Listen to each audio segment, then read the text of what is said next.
মানবতাবিরোধী অপরাধের মামলায় শেখ হাসিনা সহ ৩ আসামির বিরুদ্ধে ট্রাইব্যুনালে আজ সাক্ষ্য দেবেন বিশেষ তদন্তকারী কর্মকর্তা ও forensic expert Tanvir Hasan Zoha. Bundle থাকলে প্রতি সেনমানিতে টাকা বাঁচবে। বিকাশ সেনমানি বান্ডেল কিনে জিতুন প্রতি লেনদেনে। তদন্তে পাওয়া বিভিন্ন তথ্য উপাত্ত এবং জুলাই আন্দোলন দমনে শেখ হাসিনার মারণাস্ত্র ব্যবহারের নির্দেশনা সংক্রান্ত অডিও রেকর্ড তুলে ধরবেন তিনি। প্রসিকিউশন জানিয়েছে সাবেক মেয়র ফজলে নূর তাপস, ঢাকা বিশ্ববিদ্যালয়ের সাবেক ভিসি মাকসুদ কামাল এবং সাবেক তথ্যমন্ত্রী হাসানুল হক ইনুর সাথে শেখ হাসিনার যেসব ফোনালাপ রয়েছে ফরেনসিক পরীক্ষার মাধ্যমে সেগুলোর সত্যতা নিশ্চিত করেছেন বিশেষ তদন্তকারী এই কর্মকর্তা। সে বিষয়ে বিস্তারিত জানাবেন তিনি আদালতে। এর আগে এই মামলায় ৫১ জন সাক্ষ্য দিয়েছেন। সাক্ষীদের প্রায় সবাই জুলাই আন্দোলন দমনে হত্যা, নির্যাতন সহ বিভিন্ন মানবতাবিরোধী অপরাধের অভিযোগে শেখ হাসিনা, সাবেক স্বরাষ্ট্রমন্ত্রী আসাদুজ্জামান খান ও সাবেক আইজিপি চৌধুরী আবদুল্লাহ আল মামুনের সর্বোচ্চ শাস্তির দাবি করেন। এর আগে যেমনটি জানিয়েছিলাম, মানবতাবিরোধী অপরাধের মামলায় শেখ হাসিনা সহ ৩ আসামির বিরুদ্ধে ট্রাইব্যুনালে আজ সাক্ষ্য দেবেন বিশেষ তদন্তকারী কর্মকর্তা ও ফরেনসিক এক্সপার্ট তানভীর হাসান জোহা। এই বিষয়ে আরও জানাতে ট্রাইব্যুনাল চত্বর থেকে যোগ দিচ্ছেন আমাদের সহকর্মী জাহিদুল বাশার। এর আগে তো ৫১ জন সাক্ষ্য গ্রহণ শেষ হয়েছে। আজকে ফরেনসিক এক্সপার্ট জোহা এই বিষয়ে আরও সাক্ষ্য দেবেন। সেই সাক্ষ্য গ্রহণ প্রক্রিয়া এখন পর্যন্ত শুরু হয়েছে কিনা বিস্তারিত জানাবেন। দেখুন, আমি কিছুক্ষণ আগে আমার পাশে যে আন্তর্জাতিক অপরাধ ট্রাইব্যুনাল ১-এর ভেতরে ছিলাম, কয়েক মিনিট আগে আমরা এসেছি।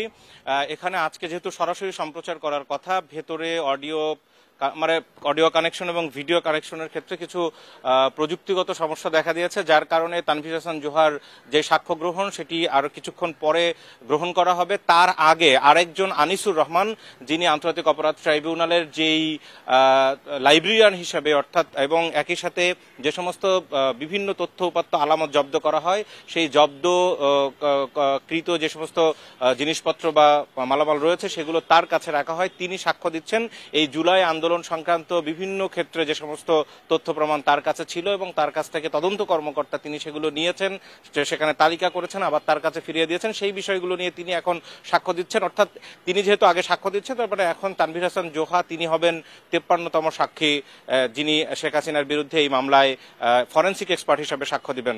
আপনি জানতে চেয়েছিলেন যে পুরো বিষয় সম্পর্কে। দেখুন, এই মামলাটি যেহেতু একেবারে সাক্ষ্য গ্রহণের শেষের দিকে আছে, তানভীর হাসান জোহার পরে এই মামলার যিনি প্রধান তদন্ত কর্মকর্তা তিনি সাক্ষ্য দিবেন এবং তার সাক্ষ্যের মধ্য দিয়েই কিন্তু এই মামলার সাক্ষ্য গ্রহণ, অর্থাৎ শেখ হাসিনার বিরুদ্ধে মানবতা বিরোধী অপরাধের যে মূল মামলা সেই মামলার সাক্ষ্য গ্রহণ শেষ হয়ে যাচ্ছে।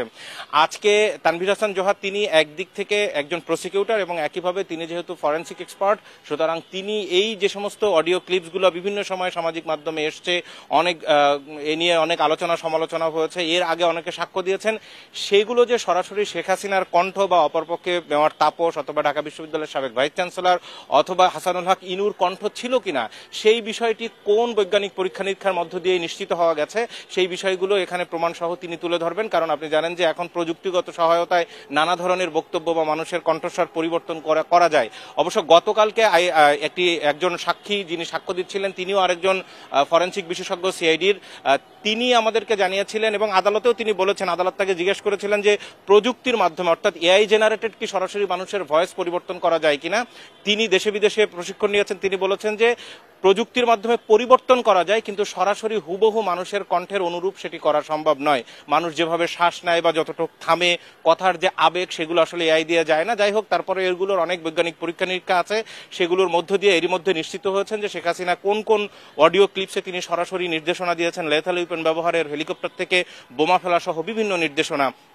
সেই বিষয়গুলো আজকে কিছুক্ষণ পরে শুধু এখানে সাক্ষ্যই নয়, এই সাক্ষ্য সরাসরি সম্প্রচার করা হবে বাংলাদেশ টেলিভিশন এবং এই আন্তর্জাতিক অপরাধ ট্রাইব্যুনালের প্রসিকিউশনের যে মূল ফেসবুক পেজ আছে সেখান থেকে। দেখুন, এর আগে আন্তর্জাতিক অপরাধ ট্রাইব্যুনাল থেকেই কিন্তু বাংলাদেশের ইতিহাসে প্রথম আদালত কক্ষ থেকে সরাসরি বিচার ব্যবস্থা সম্প্রচার করা হয়েছিল শেখ হাসিনার বিচারের কয়েকটি ধাপ, কিন্তু সাক্ষ্য সাক্ষ্য গ্রহণের পর্যায়ে একজন সাক্ষীর বক্তব্য আজকেই প্রথম দেশবাসীর কাছে এরা এই আন্তর্জাতিক অপরাধ ট্রাইব্যুনালের যারা প্রসিকিউশনে আছে তারা তুলে ধরতে চায়। সেই কাজ এখন চলছে, একই সাথে আরেকজনের সাক্ষ্য গ্রহণ নেওয়া হচ্ছে। দেখুন, শেখ হাসিনার বিরুদ্ধে যে মূল মামলার যে কাগজপত্র 8,000 পৃষ্ঠারও বেশি, কিন্তু সেই ভলিউম সবগুলো এখানে নিয়ে আসা হয়েছে।